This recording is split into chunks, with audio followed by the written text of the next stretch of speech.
তার n সংখ্যক গাভীকে 4 পুত্রের মধ্যে, মানে কতটুকু গাভী আছে এটা জানা নাই, এইটা হচ্ছে নিম্নলিখিত ভাবে বন্টন করে দিয়েছে। মানে প্রথম পুত্রকে হাফ অংশ দিয়েছে, দ্বিতীয় অংশকে 4/1 অংশ, তৃতীয় পুত্রকে 5/1 অংশ দিয়েছে।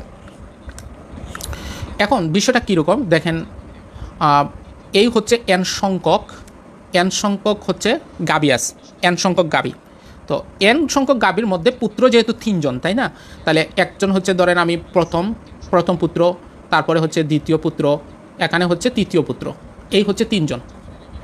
এই 3 জনের মধ্যে প্রথম জনকে কত দেওয়া হয়েছিল? হাফ অংশ। তাহলে আমরা হাফ অংশ আছে, তাহলে আমি হাফ অংশকে যদি 100% দ্বারা গুণ করি তাহলে তাকে 50% দেওয়া হয়েছিল, 50%। আর ওকে দেওয়া হয়েছিল 4/1 অংশ, দ্বিতীয় পুত্রকে।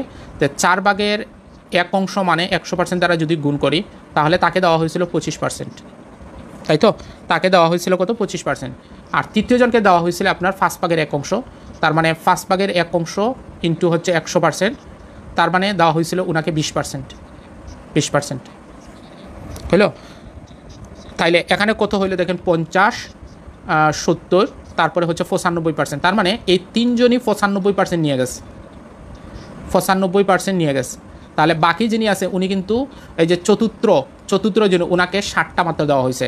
এই 60টা মানে যা 5% তার মানে আমরা বলতে পারি হচ্ছে 5% সমান হচ্ছে, সজীব ভাই 140টা, অসংখ্য ধন্যবাদ আপনাকে। তার মানে হচ্ছে 7। আমরা যত পার্সেন্টেজ বের করবো, আগে টেকনিকটা শিখাইছিলাম, এখানে 100 গুণন দিব আর হচ্ছে 5 দিয়ে ভাগ করে দিব, তাহলে হচ্ছে 20, তাহলে 140, তাহলে কত হচ্ছে? 140টা। আশা করি আপনারা বুঝতে পেরেছেন এই আইডিয়াটা, ঠিক আছে? আমরা পরের ম্যাথে যাব, আরও চমৎকার কিছু অঙ্ক করাবো। আপনারা একটু বলেন ক্লাসগুলো চলবে না বন্ধ করে দিব? আচ্ছা, তারপরে দেখেন এই 10 নম্বর অঙ্ক কিন্তু সেম অঙ্ক, এটা করতে পারবেন। আচ্ছা।